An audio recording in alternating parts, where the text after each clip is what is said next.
ఈ ఆదివారం ఆరాధనలో చేరి ప్రార్థించుటకు చేరిన మీ అందరికి కూడా ప్రభు పేరట వందనాలు తెలియజేస్తున్నాం.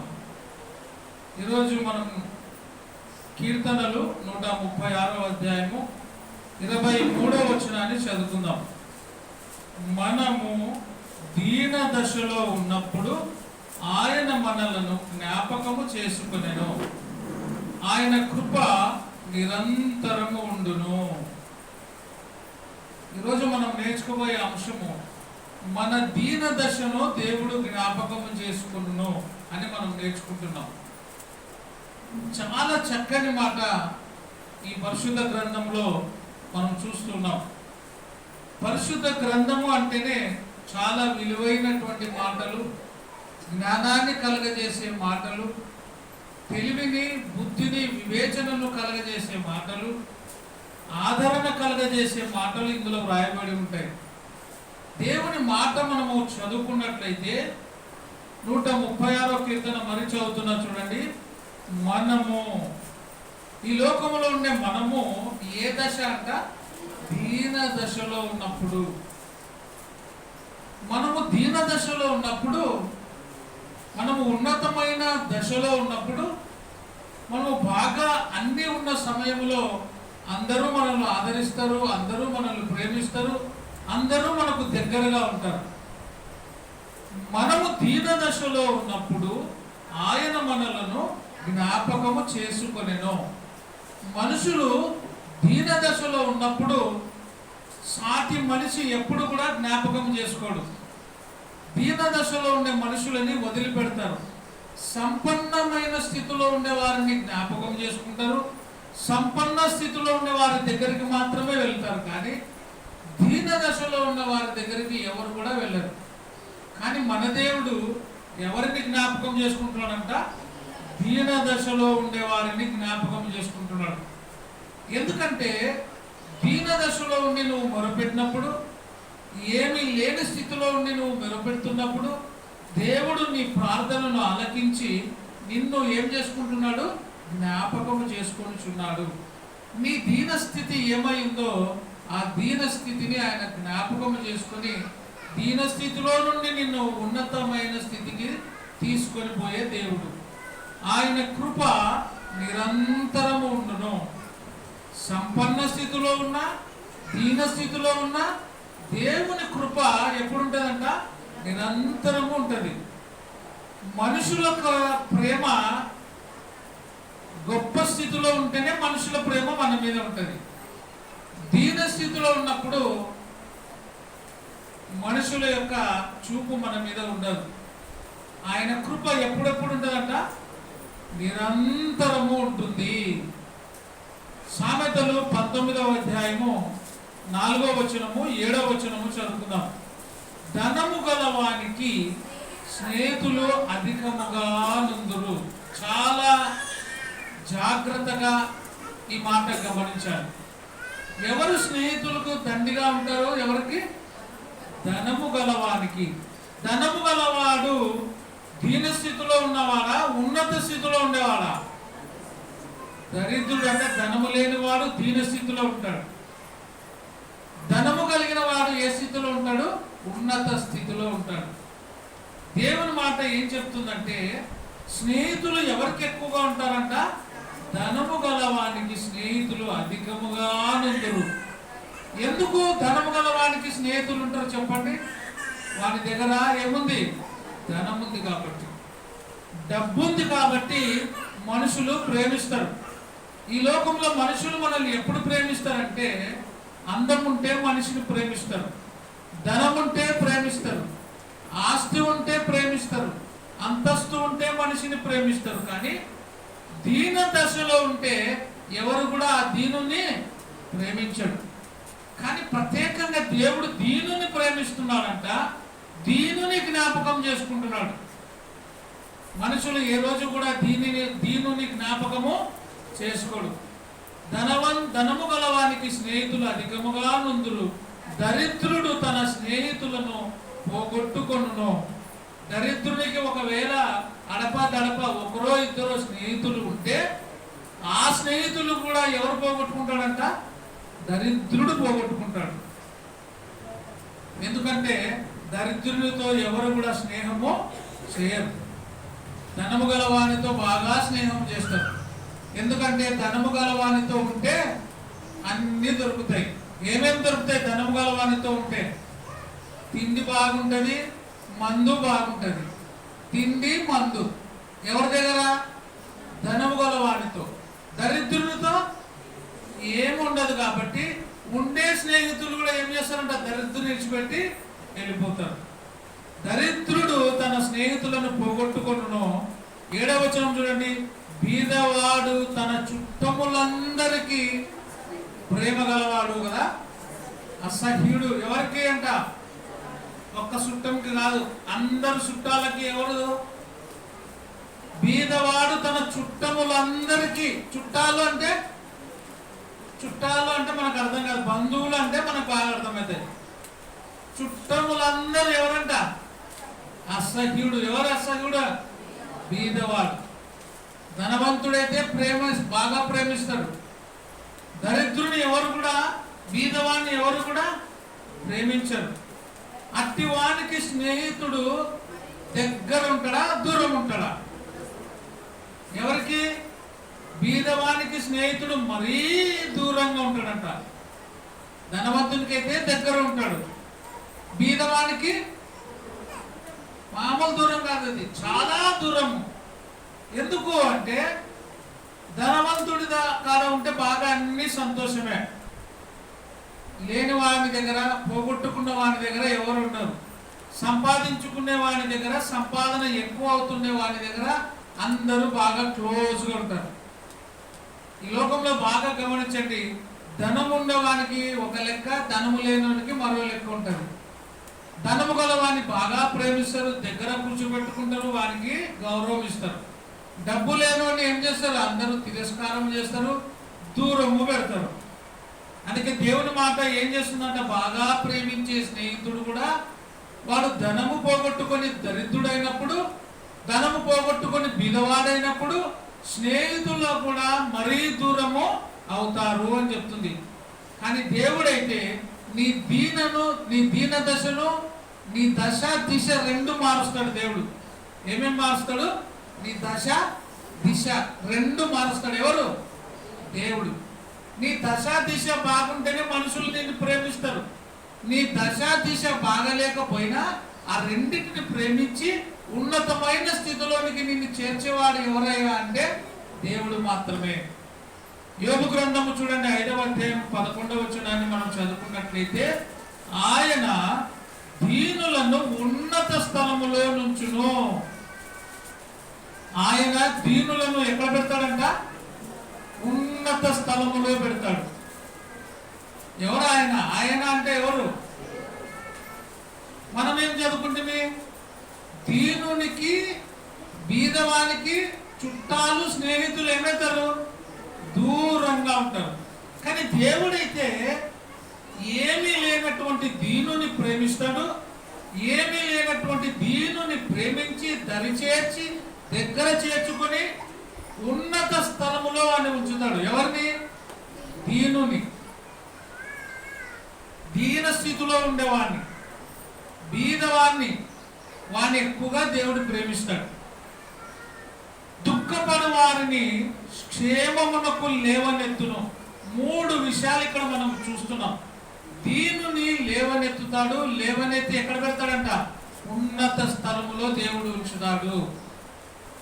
దీనుని లేవనెత్తుతాడు. దీన స్థితిలో నుండి దీనుని ఏం చేస్తాడు? లేవనెత్తుతాడు. చేయి ఇచ్చి పైకి లేపుతాడు.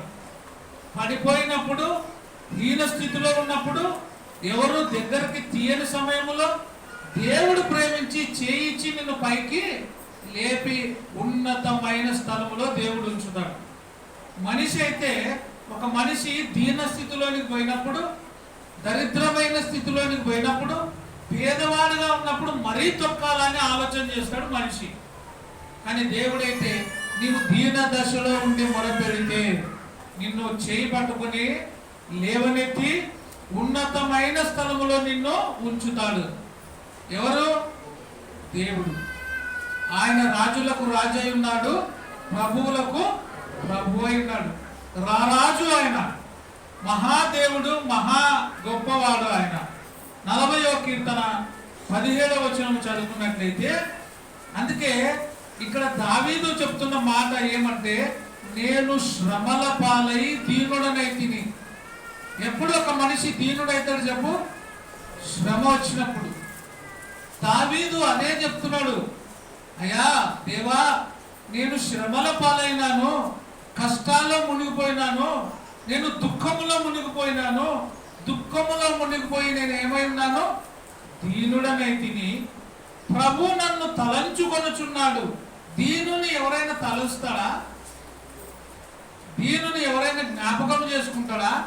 తలంచుకొనుచున్నాడు అంటే జ్ఞాపకము చేసుకుంటున్నాడు అని అర్థం. నేను శ్రమల పాలైతిని, దీనుడనైతిని, అయితే ప్రభువు నన్ను ఏం చేస్తున్నాడు? తలంచుకొనుచున్నాడు. నాకు సహాయము నీవే. ఎవరో నిన్ను తలుచుకుంటున్నట్టున్నారు చూడు అంటారు. ఎప్పుడు? మనం ఎప్పుడు వాడే భాష, వాడుక భాష ఎప్పుడంటారు? ఎవరో నిన్ను బాగా అనుకుంటున్నట్టున్నారు, ఎవరో నిన్ను తలుచుకుంటుంటారు అని అంటారు. ఎప్పుడమ్మా? ఏం పోయినప్పుడు? ఎవరో నిన్ను అనుకున్నట్టున్నారు, జ్ఞాపకం చేసుకుంటున్నట్టు.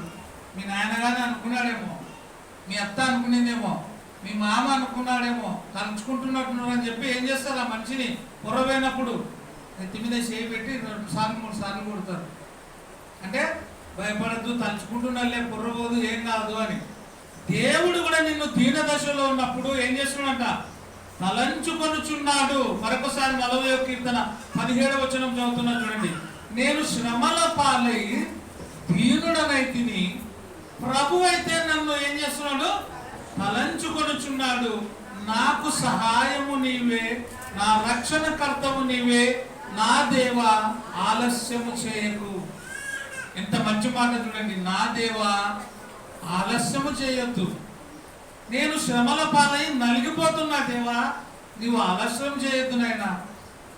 నా శ్రమలు నన్ను ముంచివేసి ఉన్నాయి, నా శ్రమలు నన్ను బాధ పెడుతున్నాయి. ఈ దీనుడనైన నన్ను నీవు జ్ఞాపకము చేసుకుని ఏమంటాడు? ఆలస్యము చేయొద్దు, నన్ను లేవనెత్తు, పైకి ఎత్తునైనా అని ప్రార్థన చేస్తున్నారు. 34వ కీర్తన 7వ వచనం చూస్తే, ఈ దీనుడు మొరపెట్టగా యెహోవా ఆలకించెను. ఎవరు మొరపెట్టినప్పుడు? దీనుడు. దావీదే చెప్తున్నాడు, నేను శ్రమల పాలై దీనుడనైతిని, శ్రమలలో ఉన్నా కూడా నేను నీకు మొరపెట్టగా దేవా నీవు నన్ను ఆలకించితివి. దరిద్రుని మాట ఎవరు లెక్క చేయరు, దీనుని మాట ఎవరు వినరు. డబ్బున్నోని మాట అది తప్పైనా కూడా విని ఏం చేస్తారు? తిరిగి సమాధానం చెప్పాడు. బయటకు వచ్చి అనుకున్నాల్సిందే, ఈయన చెప్పినది తప్పు, నేను అందం అనుకున్నా కానీ అనలేకపోయినాను అంటాడు. అదే బీదవాడు, దరిద్రుడు మాట్లాడితే ఏం చేస్తాడు? నోరు మూసుకో, నువ్వు చెప్పినది తప్పు అని ఖండిస్తాడు. ధనవంతుడు ఉన్నవాడు ఏం చెప్పినా కూడా తల ఊపుతాము, కానీ లేనివాడు, దీనస్థితిలో ఉన్నవాడు ఏదైనా చెప్పినా కూడా మనం దాన్ని యాక్సెప్ట్ చేయం. దేవుడు కూడా ఏం చెప్తున్నాడు చూడండి. ఈ దీనుడు, దావీదు అంటున్నాడు, దీనుడనైన నేను మొరపెట్టగా యెహోవా ఏం చేసినాడంట? ఆలకించి ఉన్నావు. నా శ్రమలలో నీవు నన్ను జ్ఞాపకం చేసుకున్నావు, నా శ్రమలలో నీవు నా మాట విన్నావు, నా మాట విని నన్ను జ్ఞాపకం చేసుకొనుచున్నావయ్యా. అతని శ్రమలన్నిటిలో నుండి అతనిని రక్షించే దేవుడు.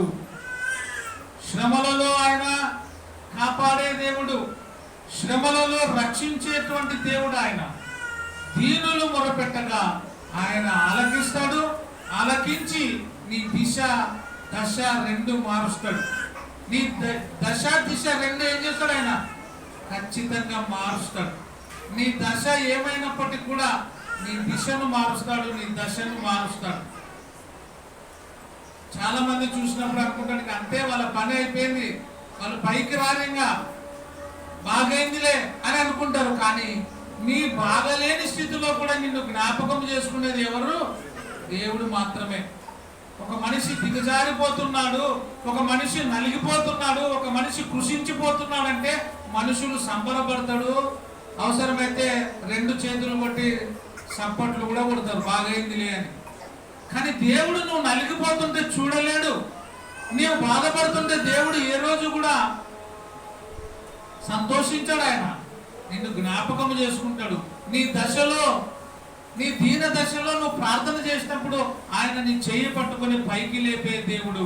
అందుకే ఈ దీనుడు మొరపెట్టగా యెహోవా ఆలకించెను. అతని శ్రమలన్నిటిలో, అన్నిటిలోనా కొన్నిటిలోనా, అన్నిటిలో కూడా మాటి మాటికి ఏదైనా అడిగినామనుకో, ఉన్న వాళ్ళని మన సొంత వాళ్ళనైనా లేనప్పుడు పోయి మాటి మాటికి అడిగితే ఎవరు సహాయం చేయరు కదా. ఒకసారి ఇస్తారు, రెండోసారి ఇస్తారు, మూడోసారి ఫోన్ కూడా ఎత్తారు. ఇంకా అందుకేలే ఫోన్ కొట్టేది. ఎందుకు? డబ్బుల కోసమే కొడుతున్నాడు ఫోనుగా. ఈ అమ్మకి పనే లేదు, డబ్బుల కోసమే కొడుతుంది ఎప్పుడు కొట్టినా కూడా.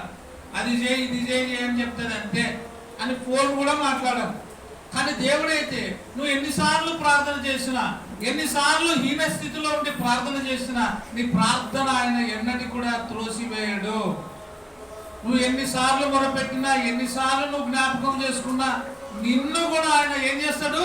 జ్ఞాపకము చేసుకుని నీ హీన స్థితిలో నుండి నిన్ను పైకి లేపి, నీ దీన స్థితిలో నుండి నిన్ను ఉన్నతమైన స్థితికి తీసుకుని పోయే దేవుడు ఆయన. ఆయన చాలా గొప్ప దేవుడు. నా ఎద్దకు వచ్చి వాణిని నేను ఎంత మాత్రం కూడా బయటికి త్రోసివేసే దేవుడు కాదు ఆయన. ప్రేమించి దరిచేర్చే దేవుడు, హత్తుకునేటువంటి దేవుడు ఆయన. యెషయా 66వ అధ్యాయం 2వ వచనము చూడండి. ఎవడు దీనుడై, ఏ హృదయం కలిగి ఉండాలా? నలిగిన హృదయం. ఏ మనిషి అయితే దీనుడైతాడో, నలిగిన హృదయం కలిగి ఉంటుందో, శ్రమలో ప్రార్థన చేస్తాడో, ఎవడు దీనుడై నలిగిన హృదయము గలవాడై నా మాట, ఎవరి మాట వినమంటాడు ఆయన? ఈ లోకంలో ఎవరి మాట వినొద్దు. నా కుమారుడా, నా మాట మాత్రమే నువ్వు విను. ఆయన ఏమైనాడు? నేనే మార్గము, నేనే సత్యము, నేనే జీవమునై ఉన్నాను. నా మాట నువ్వు విను నా కుమారుడా. అందుకే ఎవరైతే దీనుడై నలిగిన హృదయము గలవాడై నా మాట విని ఏం చేయాల? వణుకుచుండునో వానినే నేను దృష్టి పెడుతున్నా. దీనుడై ఆయన మాట విని ఆయనకు భయపడి ఎవరైతే వణుకుతారో వారి మీద ఆయన ఏం పెడుతున్నాడు? ప్రత్యేకమైన కనుచూపు పెడుతున్నాడు, ప్రత్యేకమైన శ్రద్ధ పెడుతున్నాడు. ఒక మనిషి మీద అదే పనిగా గురి పెడుతున్నాడంటే అతని మీద ప్రేమ అన్నా ఉండాలా, లేకపోతే కోపమైనా ఉండాలా. కానీ దేవుడు ప్రేమతో చూస్తున్నాడు, కానీ ద్వేషముతో చూసే దేవుడు కాదు ఆయన. ఎవడు దీనుడై, ఇంత మాట చూడండి, ఎవడు దీనుడై నా మాట విని వణుకుచుండునో వానినే నేను దృష్టి పెడుతున్నా. నా కను దృష్టి వాని మీద పెడతా. నా కను దృష్టి వాని మీద పెట్టినప్పుడు వాని దీన స్థితిలో నుండి వాని సంపన్న స్థితిలోనికి నేను తీసుకొని పోతా. వాని దిశ దశ రెండు కూడా నేను మార్చేస్తా. ఎందుకంటే ఆ దీనుని మీద ఎవరి కన్నులుండయి? దేవుని కన్నులు పెడుతున్నాడు. ఆయన కను దృష్టి లోకమందంతటా ఏం చేస్తుంది? సంచారము చేస్తూ ఉంది, అందరిని కూడా చూస్తుంది. న్యాయాధిపతులు 6వ అధ్యాయము 6వ వచనము చూడండి. ఇక్కడ దేశమును పాడు చేయుటకు వారి దానిలోనికి వచ్చిరి. మిద్యానీయులు దేశమును పాడు చేయడానికి వచ్చారు. దేశమును పాడు చేయుటకు వారు దానిలోనికి వచ్చిరి. ఇశ్రాయేలీయులు మిద్యానీయుల వలన మిక్కిలి హీన దశకు, ఏముందడ? దీన దశ కాదు, హీన దశ. బాగా వినాల. దీన దశ వేరు, హీనమైన దశ. అంటే మిద్యానీయుల చేత ఏ స్థితికి పోయినారంట వాళ్ళు? మామూలు హీన స్థితి కాదది, మిక్కిలి చాలా. ఏ స్థితి? హీనము. మనం అంటాం అప్పుడప్పుడు, నేనేమంత హీనంగా కనబడుతున్నానా నీ కళ్ళకు అంటాం. ఎప్పుడంటారు ఆ మాట? ఎవరైనా తక్కువ చేసినప్పుడు, త్రోసేసినప్పుడు, మనల్ని కించపరుస్తున్నప్పుడు ఏమంటాం? నీ కళ్ళకి నేను హీనంగా ఉన్నానా ఏమన్నా? నీ కళ్ళకు అంత చిన్న కనబడినామా మేమంటే నీకు లెక్కలేదా? నీ డబ్బే నీకు ముఖ్యమా? నీ బలమే నీకు ముఖ్యమా? నీ బంధువులే నీకు ముఖ్యమా? నీ సొమ్మే నీకు ముఖ్యమా? నేను కళ్ళకు కనబడతలేనా అంటాం. ఇక్కడ ఏ దానిని బట్టి హీన స్థితికి వచ్చినారు? మిథ్యానీయులు పెట్టే శ్రమల వలన, మిథ్యానీయులు పెట్టేటువంటి భయంకరమైన ఆ యుద్ధము ద్వారా వాళ్ళు ఏ స్థితికి వచ్చినారంట? మిక్కిలి హీన దశకు వచ్చినప్పుడు వారు ఎవరికి పెట్టినారు మొర? ఏ స్థితిలో ఉండి మొరపెట్టినారు? మిక్కిలి హీన స్థితి. నీవు కూడా మిక్కిలి హీన స్థితిలోకి పోయినా కూడా నీవు కన్నీళ్లతో వేదన పడుతున్నప్పుడు, నిన్ను అందరూ త్రోసివేసినప్పుడు, నీకు అందరూ శత్రువులైనప్పుడు నీవు కూడా ఏం చేయాలా? మిక్కిలి హీన దశలో నుండి, మిక్కిలి దీన దశలో నుండి దేవుని వైపు చూడు. దేవుని వైపు నువ్వు ప్రార్థన చేయి. వాళ్ళు మిక్కిలి హీన దశలో ఉండి ప్రార్థన చేసినప్పుడు దేవుడు గిద్యోనును వాడుకున్నాడు. గిద్యోను ద్వారా ఈ యొక్క మిథ్యానీయుల మీద ఏం చేసినాడు? విజయాన్ని జయింపజేసేటట్టుగా చేసినాడు దేవుడు. నీవు కూడా నీ హీన స్థితిలో ప్రార్థన చేస్తే నీ పక్షాన దేవుడు ఎవరినో ఒకరిని వాడుకొని నీ హీన స్థితిలో నుండి, నీ దీన స్థితిలో నుండి నీ దశను మార్చేసి నిన్ను గొప్ప స్థితికి దేవుడు తీసుకొని పోతాడు. ఈ మిథ్యానీయులు కూడా ఏ స్థితిలో ఉండి మొరపెట్టినారంట చెప్పాలా? మిక్కిలి హీన దశలో ఉండి, హీన దశకు వచ్చినప్పుడు వారు యెహోవాకు మొరపెట్టి. నువ్వు కూడా ఎప్పుడు భయపడద్దు. నీ పక్షాన ఎవరుంటారు? అందుకే దేవుడు నీకు ఈరోజు భరోసా ఇస్తున్నాడు. భయమో చెందకు భక్తుడా, ఈ మాయలోక ఛాయలు చూసినప్పుడు. ఈ లోక ఛాయలు రకరకాలుగా ఉంటాయి. రంగుల వలయం ఈ ప్రపంచము. ఈ రంగుల వలయాన్ని, ఈ లోకములో వచ్చే సమస్యలను చూసి ఏ రోజు కూడా భయపడద్దు భక్తుడా. భయము చెందకు నీవు, దిగులు చెందకు నీవు, భయము దిగులు చెందకు నీవు, జీవామిచ్చిన యెహోవా ఉన్నాడు. ఓ భక్తుడా, జీవామిచ్చిన యెహోవా ఉన్నాడు. భయము చెందకు భక్తుడా, ఈ మాయలోక. ఏం చూసినప్పుడు నువ్వు భయపడద్దు. ఈ లోక ఛాయలు చూసినప్పుడు నువ్వు భయపడద్దు. నీ హీన స్థితిలో నుండి, నీ దీన స్థితిలో నుండి నిన్ను పైకి లేపేవాడు ఒక్కడే ఒక్కడు. ఆయనకు మాత్రమే సాధ్యము. ఎవరంటే దేవుడైనటువంటి వాడు. ఆయనే ప్రభువు, ఆయనే రాజు, ఆయనే నిన్ను సృష్టించిన సృష్టికర్త అయి ఉన్నాడు. కీర్తనలు 86వ అధ్యాయము 1వ వచనం నుంచి చదువుకుందాం. 5 వచనాలు చదువుదాం. యెహోవా, నేను దీనుడను దరిద్రుడను. చూడండి, దావీదు చెప్తున్నాడు. యెహోవా, పైన చదవమా, కింద పైన చిన్న ఉంటే చూడు. ఏ సందర్భంలో ఆ మాట చెప్తున్నాడు ఉంటది.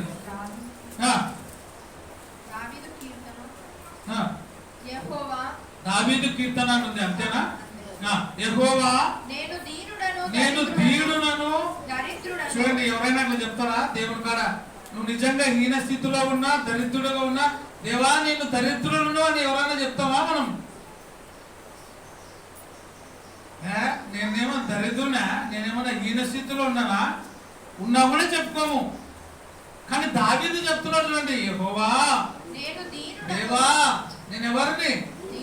దీనుడనయ్యా, అయ్యా నేను దరిద్రునయ్యా. అమ్మ ముందుకు రండి, కొంచెం ముందుకు రండి. వెనుక వచ్చిన వాళ్ళకి ఇబ్బంది అయితే ముందుకు రండి, స్థలం చాలా ఉంది. రండి, ఇంకా ముందుకు రండి. మీరు కూడా రండి అమ్మా, ముందుకు రండి. యెహోవా, నేను దీనుడను. ఇంకా నేను ఎవరినయ్యా? దరిద్రుడను. అబ్బా దేవా, ఈ దీనుడను దరిద్రుడనైనా నా వైపు నేను చూపెట్టినైనా. దీనుడు దరిద్రుడు చెప్తే ఎవరైనా వింటాడా? దరిద్రుని మాట ఎవరైనా లెక్క చేస్తారా? దీనుని మాట వాళ్ళు చెప్తావు నువ్వు అంటావు. అదే ధనవంతుడు ఇంకా చెప్పి చేయకముందే చెప్పు చెప్పు చెప్పు అంట. ఎందుకంటే వాని స్టేటస్ అట్టారిది, వాని యొక్క కెపాసిటీ అట్టారిది. అంటే నువ్వు గురుకు పోతారు. ఎవరు పిలిస్తే? డబ్బున్నోళ్ళు పిలిస్తే. యోబు కూడా రాజుగా ఉన్నప్పుడు, సంపద ఉన్నప్పుడు అందరూ గౌరవించారు. యోబు స్థితి హీన స్థితిలోనికి పోయింది. ఏ స్థితి? మిక్కిలి హీన స్థితి, మిక్కిలి దీన స్థితిలోనికి పోయినాడు. ఎవరు? యోబు.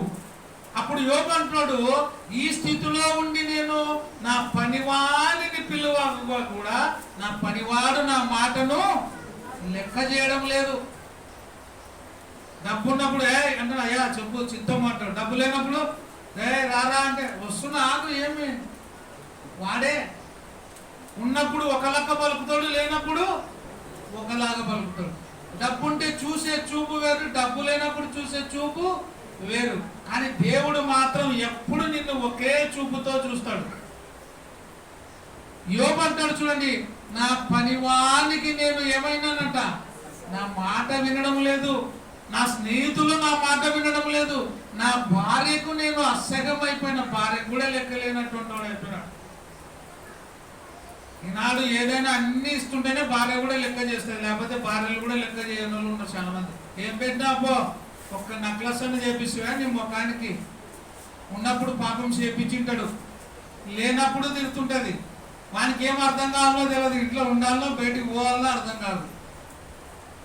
హీన దశలో ఉన్నా, ఉన్నతమైన స్థితిలో ఉన్నా భర్తను భార్య హత్తుకోవాలా, భార్యని భర్త హత్తుకోవాలా. అదే మనం ప్రమాణాలు చేస్తాం. ఎప్పుడు? పెళ్ళప్పుడు. వ్యాధి ఎందును, బాధ ఎందును, కష్టమందును, దుఃఖమందును, సంతోషమందును, దుఃఖమందును. మనం సంతోషంలోనే దగ్గర ఉంటాం, దుఃఖం వస్తే ఎవరు మనల్ని లెక్క చేయరు. రే రారాయణ ఆయన అంటే కూడా రాకున్నాడంట. యోబు పిలుస్తున్నాడు, నా పనివాడు నా మాట వినడం లేదు. ఎంత హీనస్థితి చూడండి. కానీ దేవుడు అంటాడు, అయ్యా నేను దీనుడను, దరిద్రుడను, నీ చెవి నా వైపు తిప్పు, నీ చెవి యొక్కి నాకు ఉత్తరం ఇమ్ము. 86వ కీర్తన 1 నుంచి చూడండి, నేను నీ భక్తుడను. నేను ఎవరిని? నీ భక్తుడని అయ్యా. అయ్యా నీ భక్తుడనైన నేను దరిద్రమైన స్థితిలోనికి వచ్చిన, హీన దశలోనికి వచ్చిన, నీ చెవు పెట్టి నాకు ఉత్తరం ఇమ్ము. నేను నీ భక్తుడను, నా ప్రాణము కాపాడయ్యా. ఎంత మంచి మాట చూడండి, నా ప్రాణాన్ని కాపాడు. ప్రాణాన్ని కాపాడేది ఎవరు? దేవుడు కాపాడాల. దేవుడు నీకు ప్రాణం ఇస్తే, నాకు ప్రాణం ఇస్తే ఈ భూమి మీద ఉంటాం. ఆయన రమ్మంటే వెళ్ళిపోవాల్సిందే. ఏ డాక్టర్ ఆపలేడు, ఏ వైద్యుడు నిన్ను ఆపలేడు. ఆయన పిలిస్తే, ఆయన పిలవకుంటే చచ్చిపోతాం అన్నాడు కూడా బ్రతుకుతాడు. ఎవరి కృప అంటే? దేవుని కృప. మనం అంటాం కదా, చాలా ప్రయత్నం చేసి బ్రతుకుతాడేమో అని, కానీ చివరి ప్రయత్నము మాకు నెగ్గలే. లాస్ట్కి చనిపోయినాడు. ఏం చేస్తావు? మనం అనే మాట లాస్ట్కి అదే. దేవుని సొమ్ము దేవుడు తీసుకుపోయినాడు. ఎవరి సొత్తు? మనము ఆయన సొత్తు. అందుకే నాకు నా ప్రాణమును కాపాడుము, నేను నీ భక్తుడను, నా ప్రాణము కాపాడు. మళ్ళీ ఏమంటాడు? నా దేవా. ఎంత మంచి మాట కదా, నా దేవా, నా తండ్రి. ఎప్పుడంటాం ఈ మాటలని? నాయనా, దేవా, తండ్రి అని ఇంత దీనంగా ఎప్పుడు చెప్తాం చెప్పండి? సంతోషంలో ఉన్నప్పుడా, బాధలు ఉన్నప్పుడా? సంతోషం ఉంటే లెక్కనే చేయం దేవుణ్ణి. నా దేవా అంటామా? సంతోషం ఉన్నప్పుడు. సంతోషంలో ఉన్నప్పుడు డీజే కాడ పోయి డ్యాన్స్ చేస్తాం, దేవుని కాడ వచ్చి ప్రార్థన చేస్తామా? సంతోషంలో ఉంటే డీజే కాడికి పోతాం, దుఃఖంలో ఉంటే దేవుని కాడికి వస్తాం. వచ్చి ఏమంటాం అప్పుడు? నా దేవా, నా ప్రభువా, నా తండ్రి, నన్ను కాపాడు. అందరూ చెప్పే మాట ఇదే. మనం అందరం. దావీదు కూడా అంటాడు, ముద్దుగా పిలుస్తున్నాడు, నా దేవా, నా దేవా, నిన్నే నేను నమ్ముకున్నా. నా దరిద్రమైన దీన స్థితిలో నుండి నన్ను పైకి లేపేవాడవు నీవే. నిన్నే నమ్ముకున్నా ప్రభువా. అందుకే మనం చరణం భక్తిని నమ్మి నమ్మి మనుషులను నమ్మి పలుమార్లు నేను మోసపోయినా, కానీ నేను కూడా మోసపోయినా తండ్రి. కానీ ఇప్పుడు నేను నిన్ను నమ్ముతున్నాను. నిన్ను నమ్ముకొని ఉన్న నీ సేవకుని రక్షించుము ప్రభువా. దినమెల్లా నేను నీకు మొరపెడుతున్నా. ఎప్పుడెప్పుడంట? దినమెల్లా అంటే రోజంతా నిన్ను నేను మొరపెడుతున్నాను. నన్ను కరుణించు ప్రభువా. నన్ను కరుణించుము ప్రభువా. నా ప్రాణము నీ వైపునకు ఎత్తుచున్నాను. నా ప్రాణము నీ వైపు ఎత్తుచున్నాను. కన్నులు కాదు, ఏమెత్తుతున్నాడంట? ప్రాణము నీ వైపు తిరుగుతుంది. కొంతమంది కళ్ళు మాత్రమే చూస్తుంటారు. నాకు వెళ్ళి మనసు ఏడుంటది. ప్రాణము హృదయము వాక్యం వైపు ఉండాల. Body is present, mind is absent అంట. మైండ్ లేకుంటే బాడీ ఉంటే ఏం అర్థం కాదు. మైండ్ ఉండాలి వాక్యం మీద. మళ్ళీ చెప్పాలంటే పోయి ఏం చెప్పినాము అంటే వాక్యం చెప్పాలా. ఏమో చెప్పా, బాగానే చెప్పా అంటారు చాలా మంది. ఏం చెప్పా అయిపోయినాక అడగండి. మళ్ళీ ఒక తలుపు దాటినాక అడగండి, చెప్తారేమో. ఏమో చెప్పా అంతే, బాగానే చెప్పా. పక్కల ఏం చెప్పా అంటే మళ్ళీ ఏమో చెప్పినట్టే అదా మూడో ఏమని అడుగుతుంది ఏం చెప్పా అని. అందుకని నాటక అడగండి, చెప్తారో లేదో. నాటక గురించి అడగండి. చూడకుండా కూడా చూసినాము అన్నీ చెప్తారు. ఫస్ట్ నుంచి మిస్ కాకుండా చెప్తారు కదా. సీరియల్స్ మాత్రం చెప్తారు, కానీ వాక్యం మాత్రము ఎవరికి చెప్పరు. దేవుడు ఇక్కడ భక్తుడైన దావీదు ఏమన్నదు? నా ప్రాణము నీ వైపు నేను ఎత్తుచున్నాను. నీ సేవకుని ప్రాణమును సంతోషింపని. నేను ఇప్పుడు దుఃఖంలో ఉన్న ప్రభువా, నాకేం కావాలా? అందుకే సంతోషం ఎక్కడ ఉందని నిత్య సమాధానమెచ్చటన దొరికేనని. బంధువులను వెతికాను, స్నేహితులలో వెతికాను, బంధువులలో వెతికాను, స్నేహితులను అడిగాను. తిరిగి ఎక్కడ వచ్చినాడు? చివరి కది నీలోనే కనుగొన్నాను. చివరి కది నీలోనే. ఎంత మంచి దేవుడవయ్యా యేసయ్యా, మా చింతలన్నీ తీరేనయ్యా నిన్ను చేరా. మా చింతలన్నీ నిన్ను చేరా. నా చింత కూడా పోగొట్టు ప్రభువా. నాకు ఏమేమంటాడు దావీదు? సంతోషం ఈ ప్రభువా. నేను దరిద్రులను దీనులను నలిగిపోతున్నా, నా ప్రాణము నీ వైపు ఎత్తుచున్నా, నాకు మరలా నీవు సంతోషము అనుగ్రహించు ప్రభువా అని ప్రార్థన చేస్తున్నాడు. చూడండి. ప్రభువా నీవు ఎవరవయ్యా? దయగలవాడవు, క్షమించుటకు నీవు సిద్ధ మనసు గలవాడవు, నీకు మొరపెట్టు వారందరి ఎడల నీవు ఎవరు? కృపాతిశయము గలవాడు.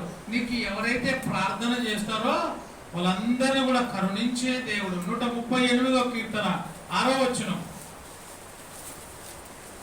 యెహోవా మహోన్నతుడైనను. ఆయన ఎవరు? యెహోవా మహాప్రభావము గలవాడని వారు యెహోవా మార్గములను గూర్చి గానము చేసెదరు. యెహోవా మహోన్నతుడైనను. యెహోవా ఎవరు? యెహోవా మహోన్నతుడు. మనము దీనములము, దీన స్థితిలో మనం వచ్చినా కూడా ఆయన ఎప్పుడు ఎవరు? మహోన్నతుడు. మహోన్నతుడు కూడా దీనుడుగా అయినాడు. ఎప్పుడు? ఎవరి కోసం? నీ కోసమే ఆయన దీనుడు అవుతాడు. ఒక మనిషి ఇంకొక మనిషి కోసం దీనుడు కాదు. ఎప్పుడు ఒక మనిషి ఇంకొక మనిషి మీద ఎప్పుడు పెత్తనం చేయాలనే చూస్తారు, కానీ దీనత్వం ఎవరు కూడా చూపించరు. ఆయన ఏమంటాడు? భూమి నాది, ఆకాశము నాది, వెండి నాది, బంగారు నాది, ఈ ప్రపంచమే నాది అంటాడు. అంత గొప్ప దేవుడు దరిద్రుడైన నీ కోసము ఆయన ఏమైనాడు? దీనుడుగా తయారైనాడు. నిరంతరము వేల కొలది దూతల చేత ఆకాశమందును భూమి మీదను పరలోకమందును కూడా పరిశుద్ధుడు పరిశుద్ధుడు పరిశుద్ధుడు అని పొగడపడుచున్న ఆ మహా గొప్ప దేవుడు ఏమైనాడు? నీ కోసము దీనుడుగా ఈ లోకములో ఉద్భవించినాడు. ఎక్కడ? స్థలము లేని చోట చిన్న పశువుల దొడ్డిలో ఆయనను పరుండబెట్టినారు అంటాడు.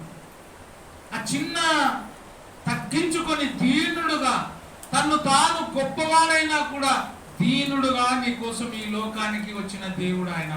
అందుకే ఆయన మహోన్నతుడైనను ఆయన ఎవరిని లక్ష్య పెడతాడంట? దీనుల మీద లక్ష్య పెట్టే దేవుడు. అంటే మనసు పెట్టే దేవుడు, దీనులను లక్ష్య పెట్టే దేవుడు. ఆయన దూరం నుండి ఎవరిని కనిపెడతాడంట? బాగా కనిపెడతాడంట. బాగుగా ఎరుగును. ఎవరిని ఎరుగును? గర్విష్ఠులు ఎవరో ఆయనకు తెలుసు. మనం గర్విష్ఠులమైన ముచ్చోళ్ళ లక్కుంటారు చాలా మంది.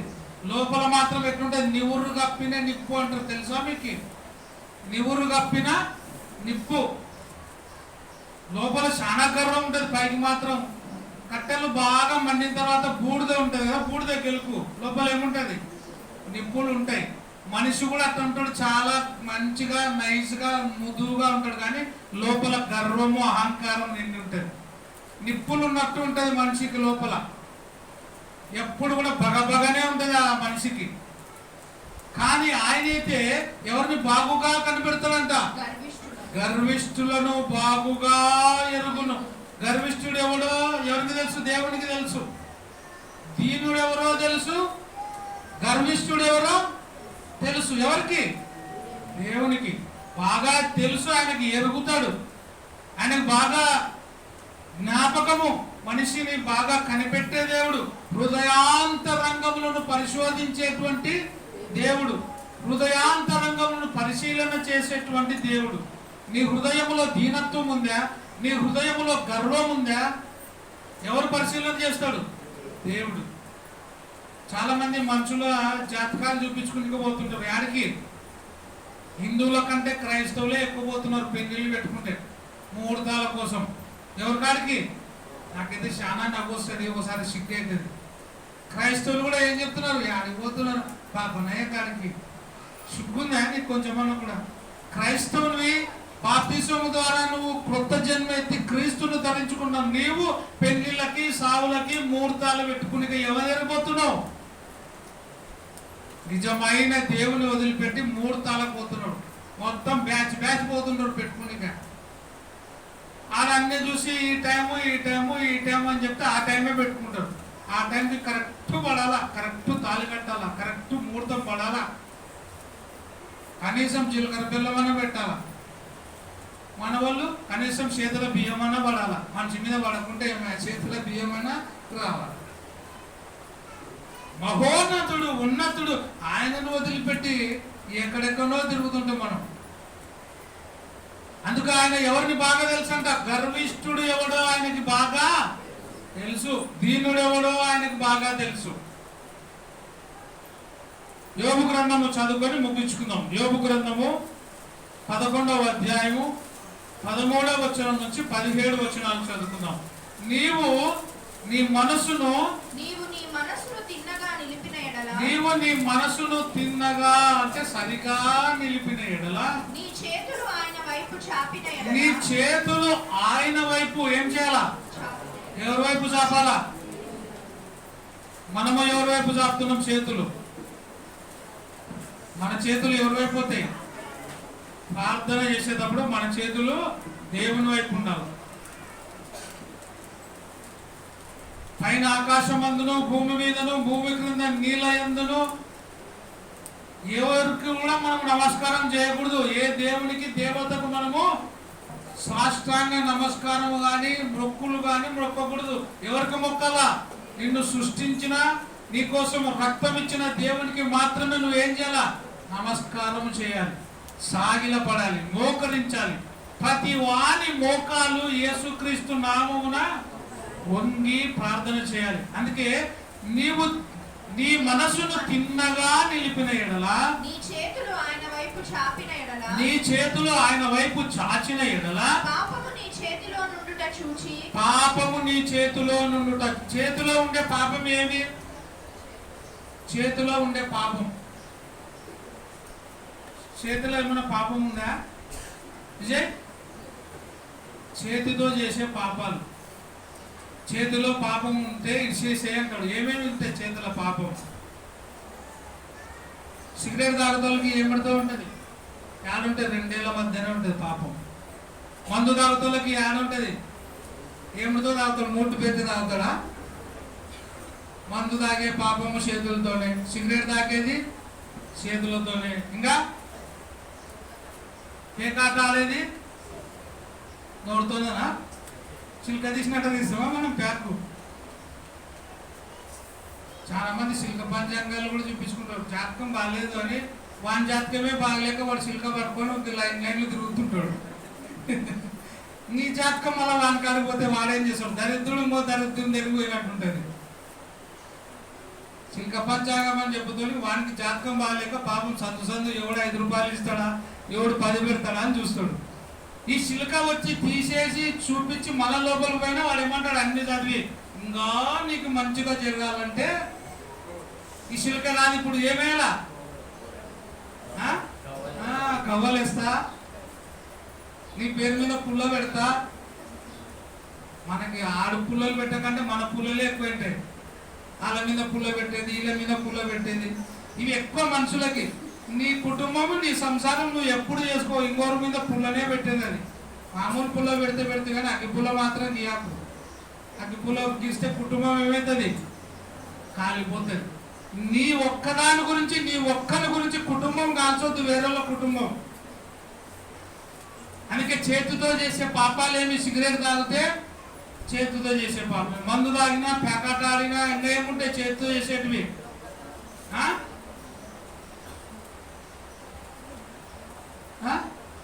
దొంగతనాలు, ఇంకా రకరకాలు ఉన్నాయిలేండి. చేతితో చేసిన పాపాలు. నీ చేతితో నుండుట చూచి పాపము నీ చేతిలో నుండుట చూచి నీవు దాన్ని విడిచిన ఎడల నీవు ఇంకా లాస్ట్ ఒకటి ఉంది చేతితో చేసేది. చేతితో చేసే పాపం. సిగరెట్ చెప్తుంది, పేకాట చెప్తుంది, ఇంకా ఇంకేం చెప్తుంది? దొంగతనము. అన్నిటికంటే చేతితో చేసే పాపం అది. సెల్ ఫోన్ ఉంటుంది ఎప్పుడు చేతిలో. సెల్ ఫోను కత్తిలక్కడిది. ఆ కత్తిలు మన ఇంట్లో కూడా ఉంటాయి. పండ్లు కోస్తే మంచిది, పీక కోసుకుంటే. సెల్ ఫోన్ కూడా అటువంటి. దాంతో చెడిపోయిన వాళ్ళు చాలా మంది ఉన్నారు ప్రపంచంలో. సెల్ ఫోన్ చూసి చూసి చూసి బుక్ లేకపోయిందండి. ఒక ఆ బుక్ ఫేస్బుక్ లేకపోయి బుక్ నుంచి బయటకు వెళ్ళిపోయినారు ఇద్దరు. ఏమో ఆయన ఇద్దరు ఫేస్బుక్ లేకొచ్చి జంపు జిలాని అంటారు అక్క. ఈ కాలంలో పిల్లలు చెడపకూడదు, జాగ్రత్త. పిల్లల చేతికి ఫోన్లు ఇవ్వద్దండి. ఫోన్లు ఎక్కువైతే చెడిపోతారు మీ పిల్లలు. ఎవరైనా కానీ దాన్ని సరిగా ఉపయోగించుకోవాలా. ఈ మధ్యకాలం పిల్లల్ని చాలా ఎక్కువైంది. పిల్లలు కూడా 5-6 తరగతులు సెల్ ఫోన్లు చూసి ప్రేమలో పడ్డాను అనే పిల్లలు చాలా మంది ఉన్నారు. జాగ్రత్త. మీ జీవితాన్ని మీరే నాశనం చేసుకుంటారు. జాగ్రత్త. తల్లిదండ్రులు కూడా కనిపెట్టాల. పిల్లలు ఫోన్ ఉన్నప్పుడు ఏం చేస్తున్నారు? మా పిల్లగాడు అన్ని మంచిగా చూస్తున్నారులే అనుకుంటే తప్పు. ఏం చేస్తున్నాడో ఒకసారి గమనించాల. ఇవన్నీ చేతితో చూసేటువంటి పాపాలు. ఇంకేమంటా చూడండి, నీ గుడారములో నుండి. ఇప్పుడేమో సెల్లు చూస్తున్నా కదా, అప్పుడు ఉండేవి చిన్న చిన్నవి తెరలు. తెర సీరియల్ చూసేతోళ్ళు అప్పుడు చిన్న టీవీ ఉంటుండే అంతే. ఇప్పుడు పెద్ద పెద్ద వచ్చిన రిమోట్లు. అప్పుడు మాలానికి ఒకసారి చూస్తుండే. మేము చిన్న ఉన్నప్పుడు కూడా ఎవరింట్లోనో ఎవరింట్లో టీవీ ఉంటుండే. ఆడ పోయి అందరు ఆడ కూర్చొని చూస్తుండే. బుల్లి తెర తర్వాత స్క్రీన్ వచ్చినాయి ఇప్పుడు కదా. ఆ పాపాలు ఎక్కువైపోయినాయి. ఇంకా వెండి తెర, బుల్లి తెర ఇవన్నీ కూడా చెడిపెట్టివి. అయితే నువ్వేం చేయాలి? నీ గుడారములో నుండి. గుడారం అంటే ఏంటి? టెంట. గుడారం అంటే టెంట, ఇండ్ల. నీ హృదయం అనే గుడారములో నుండి దుర్మార్గతను నీవు కొట్టివేసిన ఎడల నిశ్చయముగా నీవు నిర్దోషివి నిర్దోషివై నీవు సంతోషించవు. సంతోషించవా? సంతోషించదు. నువ్వు బాగా హ్యాపీగా ఉంటావు. నిర్భయుడవై నువ్వు ఎట్లుంటావు? స్థిరపడి ఉందువు. నిశ్చయముగా నీవు నీ దుర్దశను, దుర్దశ అంటే దీనదశ, హీనదశ, మిక్కిలి హీన దశను నువ్వు మర్చిపోతావు. ఎప్పుడు? నువ్వు ప్రార్థన చేస్తే, నీ పాపమును దూరం చేసుకుంటే, నీ దుర్దశను నువ్వు ఏమేం చేస్తావు? మరచెదవు. దాటిపోయిన పారు నీటిని జ్ఞాపకము చేసుకున్నట్లు నీవు దానిని జ్ఞాపకము చేసుకునేదవు. అప్పుడు